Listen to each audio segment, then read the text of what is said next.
We have finished designing my 4th of July fireworks show, and now it's time to start the setup process. Here's the kicker. I'm still waiting on a lot of product, and it's not coming for 2 more days. However, there's still tons to do in the meantime. I'm using parts of all 3 of these NOABs in my show, but none of them are firing holes, so we need to rip them down. Neon jellyfish was in my show last year, but it didn't light. So what I'm doing this year is I'm taking all these tubes off of the base, and I'm actually going to use some of these for single shots.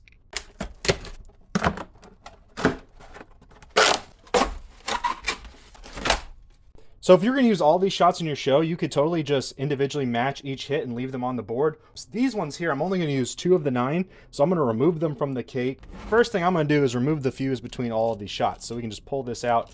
So check out all these pieces of fuse we just acquired.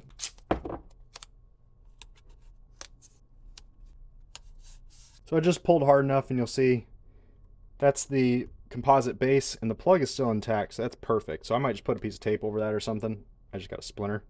Put a piece of tape or something over that, and we'll be good. My God, these are on there. Touche, Raccoon. Here are my 2 jellyfish single shots, and I made this wood rack to hold them.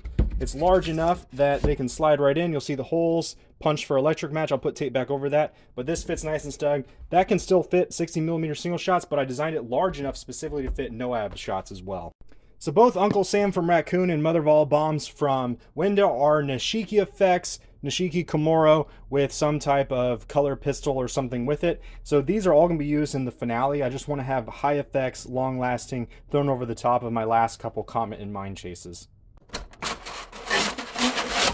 Okay, so how the NOAB works, right? It's 9 shots and kind of zigzags together. So what I'm going to be doing is taking these 2 NOABs and creating 6 shots per position. So I'm going to be cutting this row of 3 off, that row of 3 off, and then this 6 will stay on this board. However, I'm going to be moving this jumper fuse here, so these 3 will be fused together, these 3 will be fused together, and then I'll be able to individually hit these rows of 3. So we're going to remove the jumper here, and what's really great about this, I'm going to use these specific pieces of fuse to rewire the pink fuse here, that's the finale, so that way those shots have the same pacing as the rest of the cake. I'm going to save this piece of fuse, take my brass awl, you can find it in the description of this video, and I'm going to poke in right beside this fuse.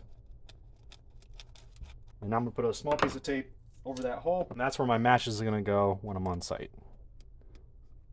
Now it's possible by covering the fuse here that this will actually speed up the burn time, and honestly I don't care because I'm launching this first shot and I really just want these next 2 shots to go within a few seconds. So if they go between 5 seconds later or 2 seconds later, I really do not care. And so these 2 I'm going to put together in the middle, and then the 2 6s on the outside. I'm comfortable with the stability of the 6 shotters. These guys I'm going to put on an additional piece of wood. And the main reason I'm doing this is to reduce the total number of cues and firewire initiators I'm using, because now I'm only using 1, 2, 3, 4, 5, 6 for 18 shots rather than trying to individually match all these. If I had a limited number of cues, I totally would individually match all these. That way I'd get very precise timing with, like, you know, maybe 2 seconds apart. In this case, I'm just going to kind of go with it. I now have to refuse these pods of 3. That tape was just there for the cutting process. Look how much of fuse was in there. That's crazy. We're going to reuse the fuse that are moved between each of those rows and use them here to slow down these shots. I have this brass awl that's specifically for fusing. I believe it's got this cut here to push the fuse through, but I'm not actually sure. I just poked a hole so it's slightly bigger. Now we can feed this fuse in there. And I'm comfortable with it just like that. So I'm going to do the same thing here.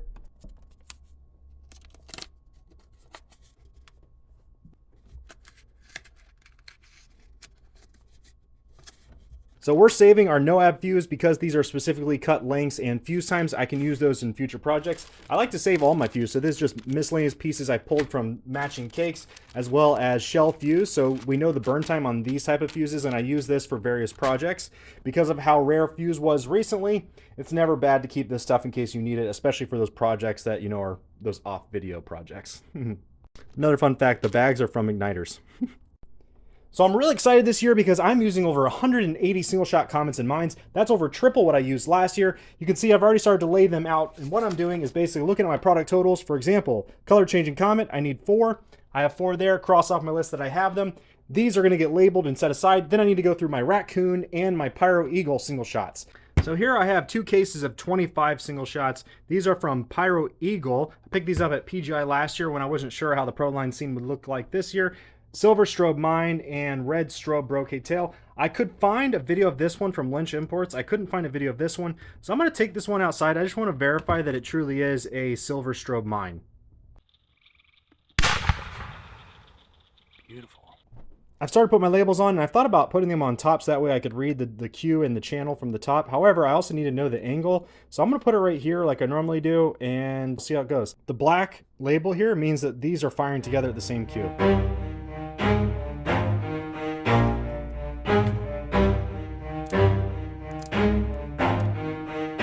All right, we're going to pull my Raccoon single shots. Now, I have 200 here total.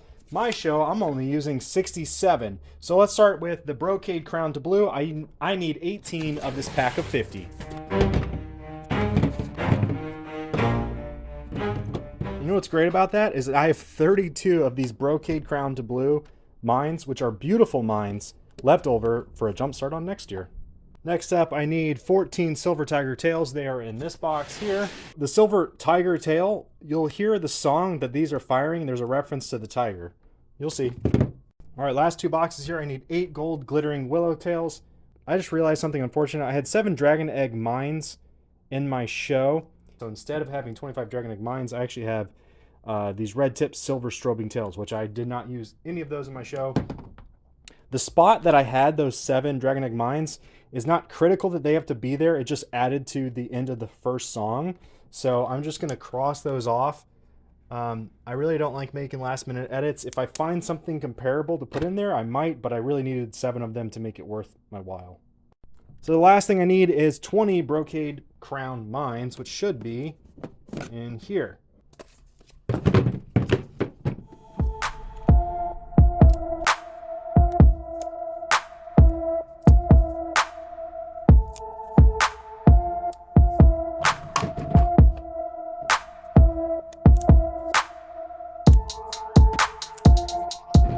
So I'm still waiting on 18 single shots, but here's all the positions laid out, and I'm not going to match them today. I'll probably do that tomorrow. Sorting, labeling, making sure you have all your product is a very time-consuming process, and while it doesn't look like we got a lot done, we really did. Being organized and making sure everything is where it needs to be is half the battle. I'm using 18 slice cakes in my show this year. Funny enough, because I have more single shots, I used less slice cakes. So I have 5 of the Wizard slice cakes. These are 9 shots. I wanted to get more Wizard. They just didn't have them available when I went to purchase. One thing I wanted to note with these slice cakes is they have a quick match leader. I saw some people talking online. Not sure if that burns instantaneously.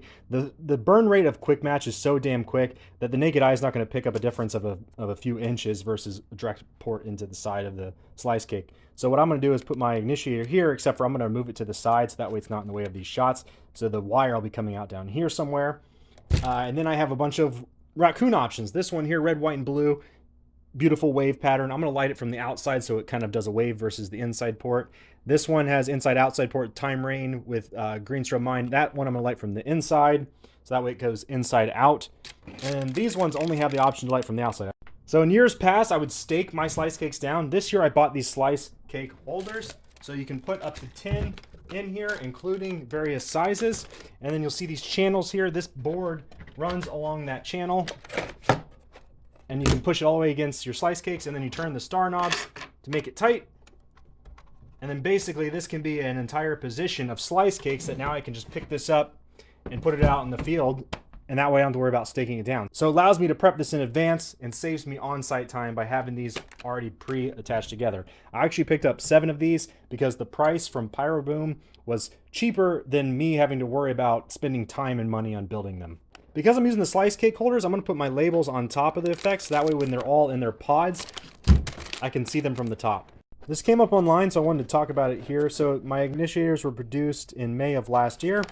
So what people were seeing is around the same production time that there were issues with the match heads cracking. So you'd see like the composition missing on half of the match head or just a crack down the middle of it. I already spot checked all of mine. They all seem to be fine. I just want to mention this. It's worth checking yours before you put it into your product so you do not run the risk of stuff not firing. So the Wizard Slice Cake does have some Visco fuse if you want to hand like this. I'm not sure why you would want to do that, but if you do, make sure to use the Visco fuse. We're going to use this electric match port here. Move this red cap, and there we go. And then we're going to get our initiators. I like to uncoil this because I like to connect it, tape it, and then I have all this extra length to work with. So push our shroud in there as far as we can. Create a clove hitch. Pull it tight. There you have it. I like to put some tape over this as well. Just like that. And then I'm going to tape this to the side here. Just like that. Now for the Raccoon ones, you'll see it says E-port here. It's actually talking about this first shot. And you'll see the white cap. That's what we're going to remove. If you have big fingers, that's going to be hard. And then same thing here. There's a little channel right there where I like to push the wire through. And then I put the cap back on. And then I always add a piece of tape. Put your electromesh with the shroud in. Do the wire through that little channel. Put the cap back on. And the reason why I did it through the channel there is to try to mitigate stripping of the wire.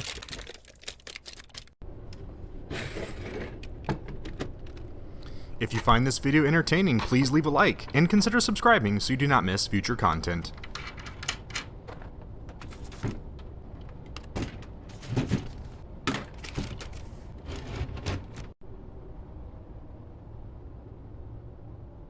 Couple things I wanted to note here.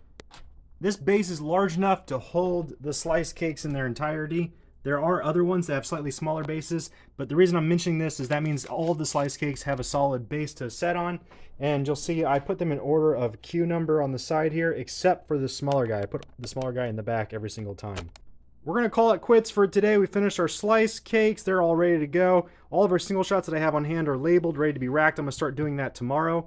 We got our NOABs ripped down into smaller cakes. I also have some cakes on hand I'm going to start labeling and poking tomorrow in preparation for the shipment that we have coming in 2 days. Hope you guys enjoyed this video. Let me know if you did in the comments below, and I'll see you in the next one.